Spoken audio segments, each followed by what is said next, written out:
নমস্কার বন্ধুরা, আজকে আমি শেয়ার করব অল্প একটু বেঁচে যাওয়া পনির দিয়ে পুরো পরিবারের জন্য সুস্বাদু একটা রেসিপিটি ভালো লাগলে ফেসবুক থেকে দেখে থাকলে পেজটিকে ফলো করে দেবেন, আর ইউটিউব থেকে দেখে থাকলে প্লিজ প্লিজ প্লিজ আমার চ্যানেলটাকে লাইক এবং সাবস্ক্রাইব করে দেবেন।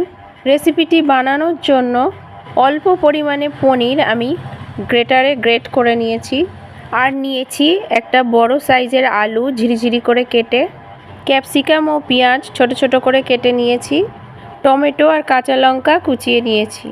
কড়াইতে তেল গরম হয়ে যাওয়ার পর ফোড়নে দিয়েছি একটা তেজপাতা আর একটু গোটা জিরে। ফোড়নটা একটু নাড়াচাড়া করে নিয়ে দিয়ে দিয়েছি কেটে ধুয়ে রাখা আলু, আর তার সাথে একটু নুন আর পরিমাণ মতো হলুদ।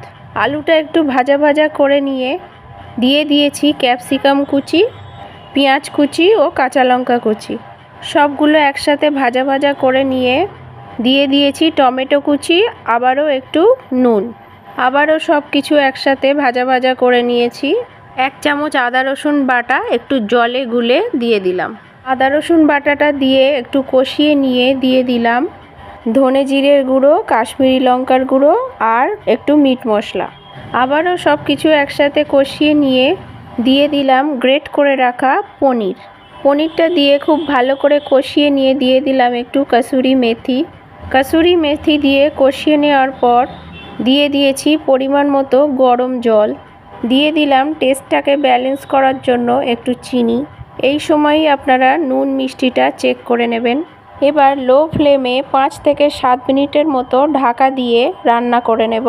পনিরের রেসিপি অলমোস্ট রেডি হয়ে গেছে। দিয়ে দিলাম একটু গরম মশলা, লাস্ট ফিনিশিং দিয়ে দিলাম এক টুকরো বাটার দিয়ে একটু নাড়াচাড়া করে গ্যাসের ফ্লেম অফ করে 5 মিনিটের জন্য ঢাকা দিয়ে রেখে দেব।